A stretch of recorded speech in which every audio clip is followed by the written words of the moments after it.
The Coat by A.E.D. Smith.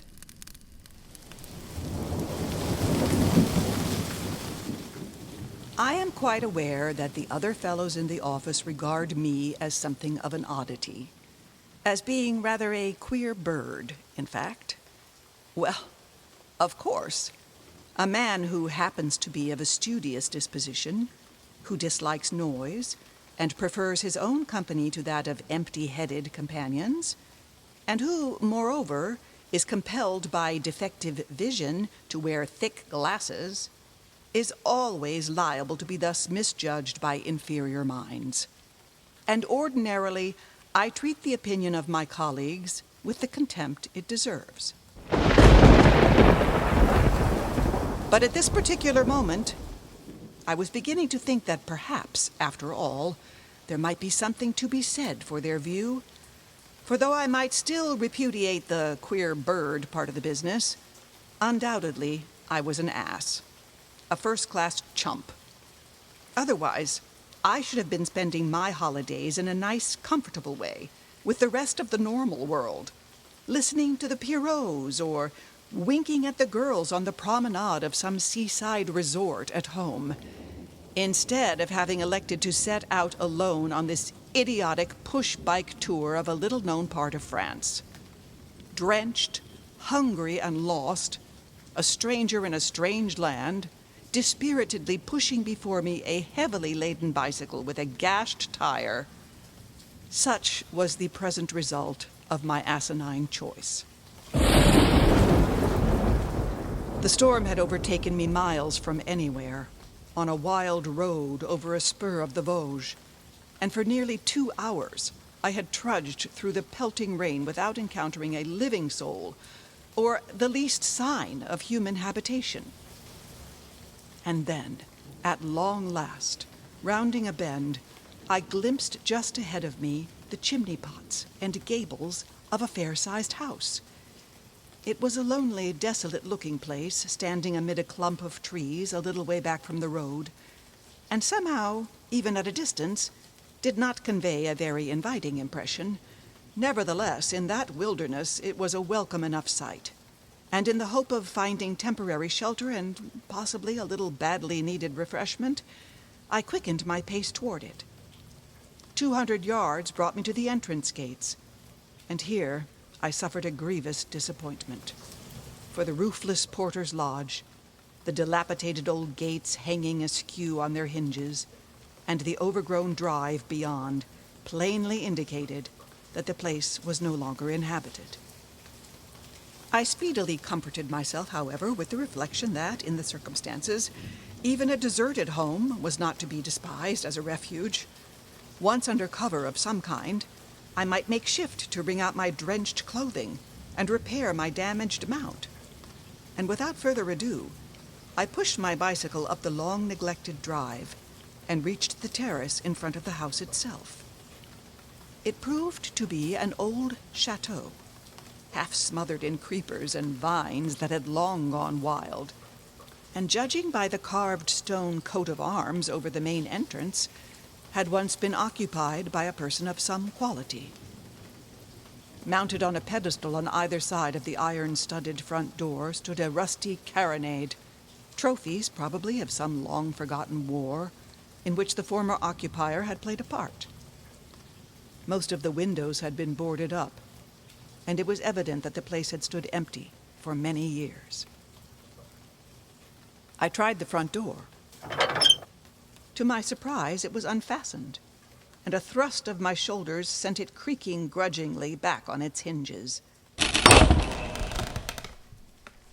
My nostrils, as I stepped into the dim, wide hall, were at once assailed by the stale, disagreeable odor of rotting woodwork and moldy hangings and carpets. For a moment or two, I stood peering uncertainly about me, with the slight feeling of eeriness that one usually experiences when entering an old, empty house. Facing me was a broad staircase, with a long, stained-glass window, almost opaque with dirt and cobwebs, at its head. I mounted the stairs, and throwing open the first door at hand, found myself looking into a spacious, handsomely furnished room that had evidently been the chief apartment of the house, though long neglect and disuse had now reduced it to a sorry state. The ornate cornice hung here and there in strips, and in one corner the plaster of the ceiling had come down altogether. Green mold covered the 18th century furniture.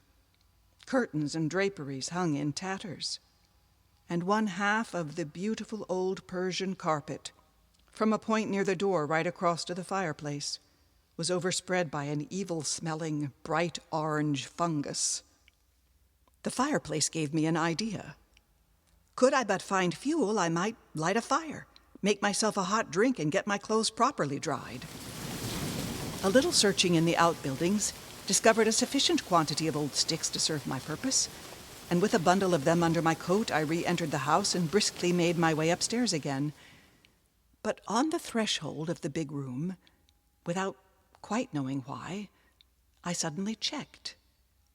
It was as though my legs, of their own volition, had all at once become reluctant to carry me further into the apartment, as if something quite outside of me were urging me to turn about and retreat.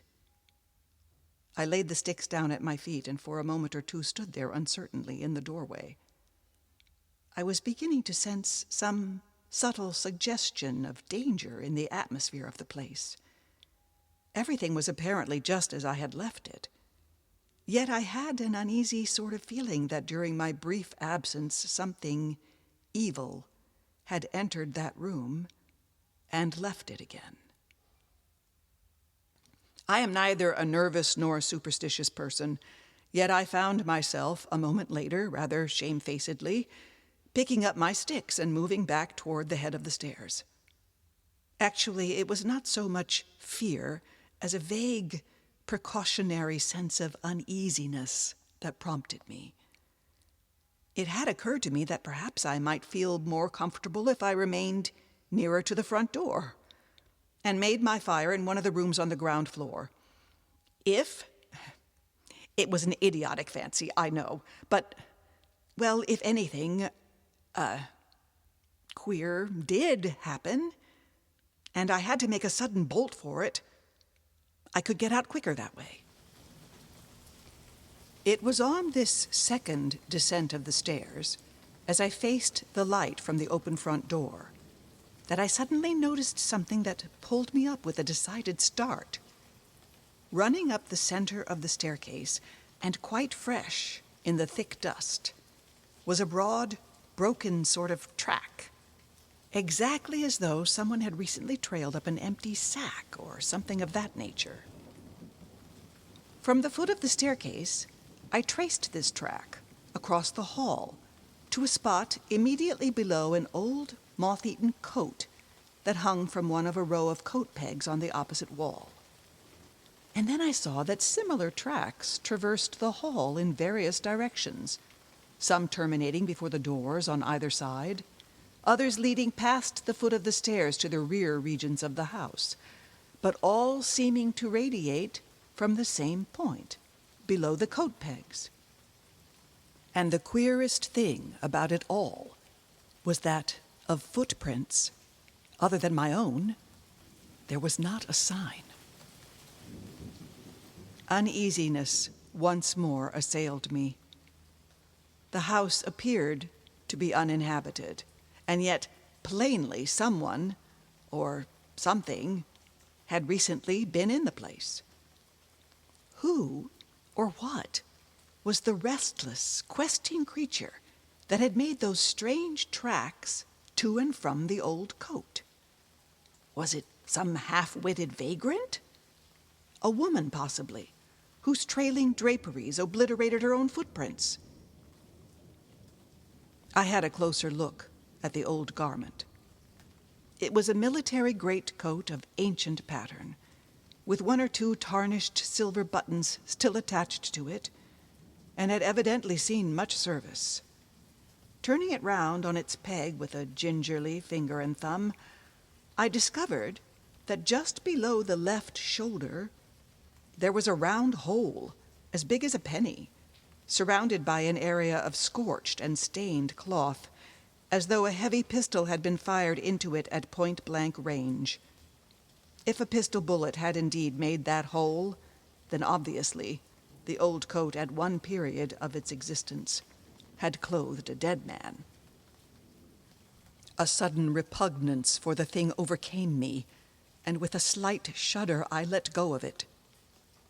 It may have been fancy or not, but all at once it seemed to me that there was more than an odor of mold and rotting cloth emanating from the thing, that there was a taint of putrefying flesh and bone, a taint of animal corruption, faint but unmistakable.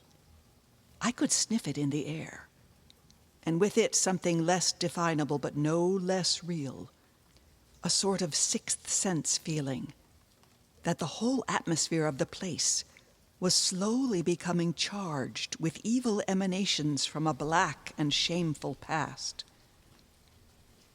With an effort, I pulled myself together. After all, what was there to be scared about?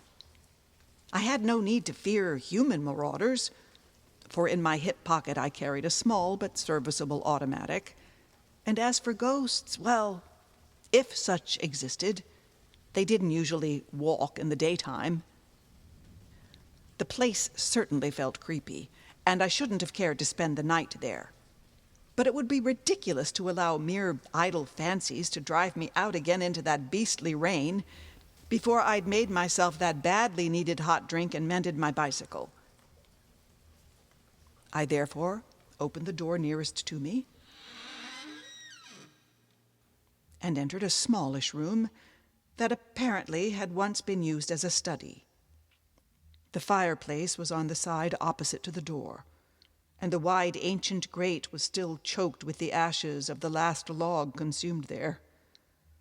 I picked up the poker, a cumbersome old thing with a knob as big as an orange, raked out the ashes, and laid my sticks in approved Boy Scout fashion.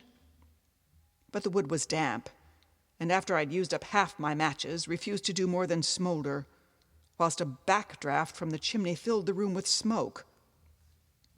In desperation, I went down on my hands and knees and tried to rouse the embers into flame by blowing on them, and in the middle of this irksome operation, I was startled by a sound of movement in the hall. A single soft flop, as though someone had flung down a garment. I was on my feet in a flash, listening with every nerve ataut. No further sound came, and, automatic in hand, I tiptoed to the door. There was nothing in the hall. Nothing to be heard at all, save the steady swish of the rain outside. But from a spot on the floor directly below the old coat, the dust was rising in a little eddying cloud, as though it had just been disturbed. Pah! A rat, I told myself, and went back to my task. More vigorous blowing on the embers, more raking and poking, more striking of matches, and in the midst of it again came that curious noise. Not very loud, but plain and unmistakable. Once more I went into the hall, and once more, except for another little cloud of dust rising from precisely the same spot as before, there was nothing to be seen. But that sixth sense warning of imminent danger was becoming more insistent. I had the feeling now that I was no longer alone in the old empty hall, that some unclean, invisible presence was lurking there, tainting the very air with its foulness. It's no use, I said to myself. I may be a nervous fool, but I can't stand any more of this. I'll collect my traps and clear out while the going's good. With this, I went back into the room, and keeping a nervous eye cocked on the door, began with rather panicky haste to repack my haversack. And just as I was in the act of tightening the last strap, there came from the hall a low, evil chuckle. followed by the sound of stealthy movement. I whipped out my weapon and stood where I was, in the middle of the floor, facing the door, with my blood turning to ice. Through the chink between the door hinges, I saw a shadow pass. Then the door creaked a little, slowly began to open, and round it there came the coat. It stood there, upright in the doorway, as God is above me, swaying a little as though uncertain of its balance, collar and shoulders extended as though by an invisible wearer, the old musty coat I had seen hanging in the hall. For a space that seemed an eternity, I stood like a man of stone, facing the thing as it seemed to pause on the threshold. A dreadful sort of hypnotism held me rooted to the spot on which I stood, a hypnotism that completely paralyzed my body and caused the pistol to slip from my nerveless fingers, and yet left my brain clear. Mingled with my frozen terror was a feeling of deadly nausea. I knew that I was in the presence of ultimate evil, that the very aura of the hell-engendered thing reared there in the doorway was contamination, that its actual touch would mean not only the instant destruction of my body, but the everlasting damnation of my soul. And now it was coming into the room. With an indescribable, bobbing sort of motion, the empty sleeves jerking grotesquely at its sides, the skirts flopping and trailing in the dust, was slowly coming toward me.